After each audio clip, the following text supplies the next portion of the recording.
Obviously, there's nothing funny whatsoever about a man trying to blow up a plane, but there might be something poetic in it. Here's award-winning poet and shambles Tim Key. The bad gentleman put some powder in his knickers and shuffled through security. Once in his seat, the bad gentleman watched a film. It was the one about Edith Piaf. It was a bad film. But he couldn't really get into it because it had subtitles and because he kept on thinking about the fact that he had to blow his dick up. Then he speculated how angry the gaffer would be if he came home without an exploded plane load of Westerners. In the end, he made a half-hearted attempt to make the plane go bang. But he screamed when his knob caught fire. And the brave Westerners jumped on him and twisted his arms behind his back and extinguished his privates. Well, when he landed, everyone treated him like shit.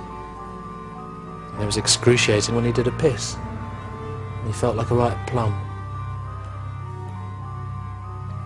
It was the big, that was the big Christmas, the one that was a story they brought out at Christmas this year.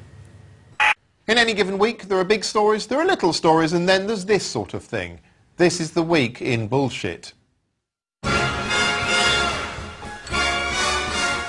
To you and me, it's simply a dip that goes well with pita bread. For the delicate relations in the Middle East, though, hummus might just be the perfect ingredient to bring people together.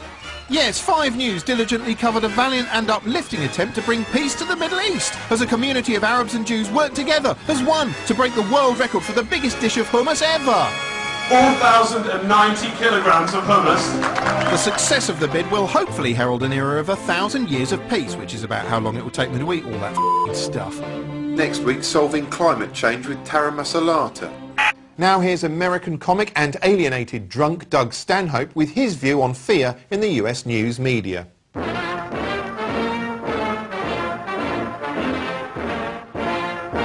I'm Doug Stanhope, and that's why I drink. What is it that you're so afraid of, anyway? It's no secret to anybody that the news is just a constant battering ram of fear-mongering. If you want to be terrified, there's never-ending coverage that can make you scared shitless. Juvenile heart attacks. Could it be your child? Is someone masturbating in your sandwich at the local diner? You might not think so, but this horror movie graphic will change your mind. Can you get pig flu from pork chops? No. The calls are coming from inside the house! Shots fired. Shots fired. 207. You must get out of the house! Where's your teen right now? Probably getting the shit kicked out of him. You make me so pissed!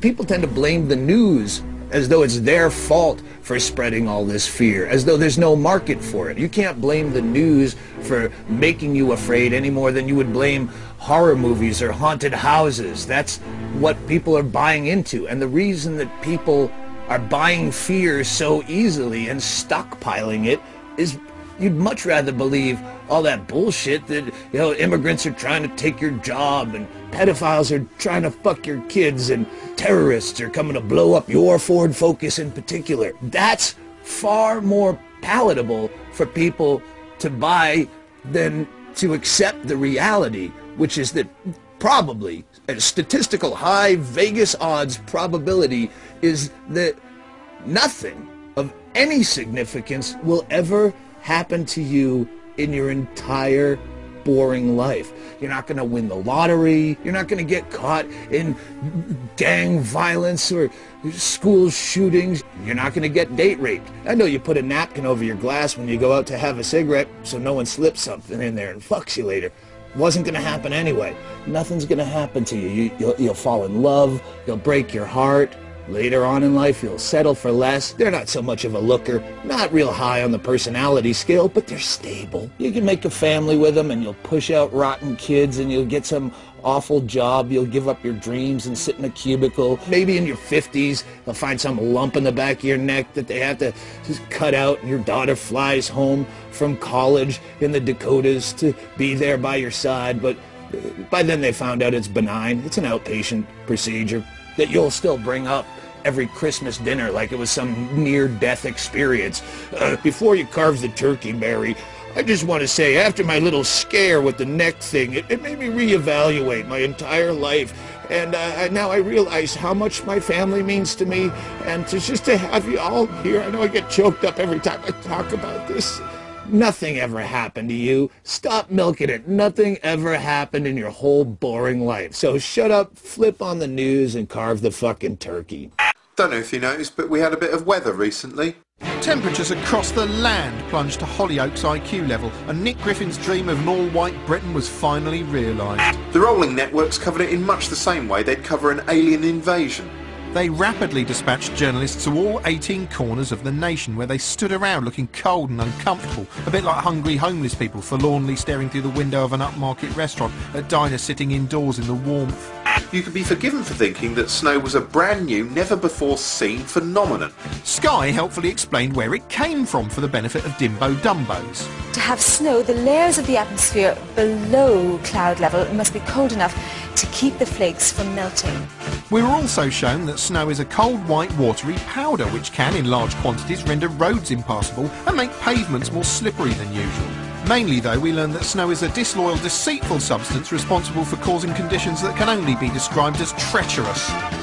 Treacherous conditions on the roads as even tractors battle with the ice. The few cars that did brave it, the going was treacherous.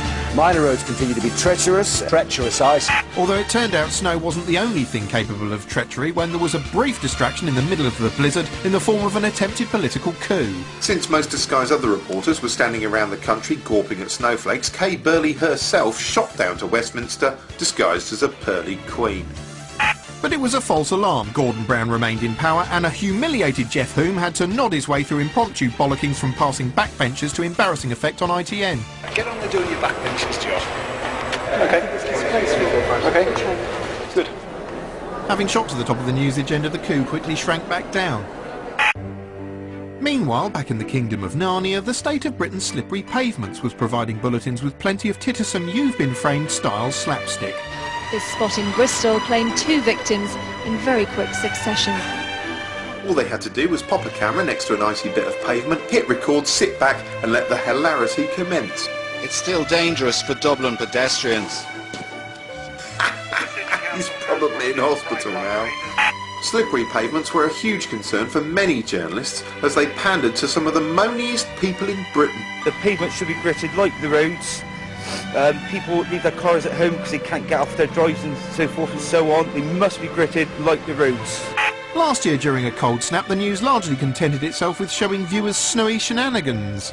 There was still plenty of that this time, and very charming it was too, but overall the emphasis was firmly on the negative.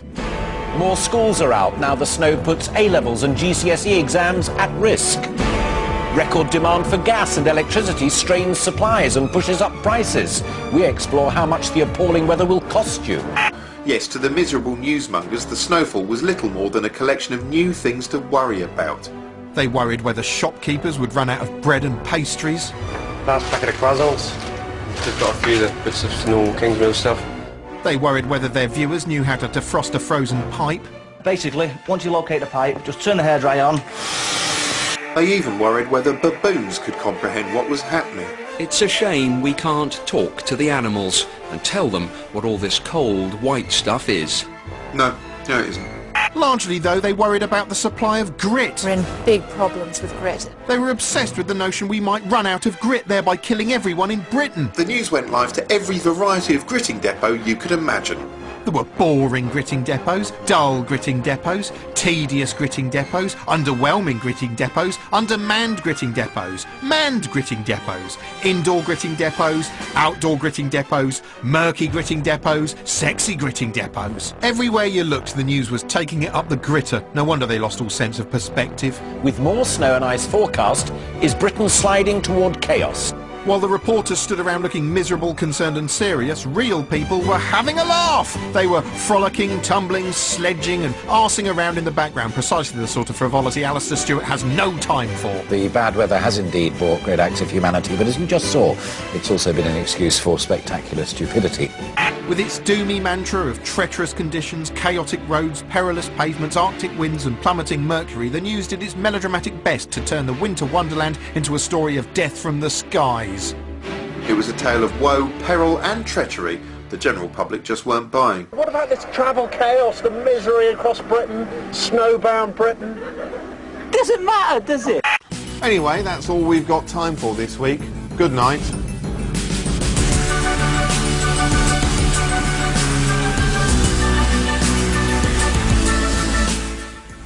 Coming up, breaking major scandals and revealing dark secrets, all in the corridors of power.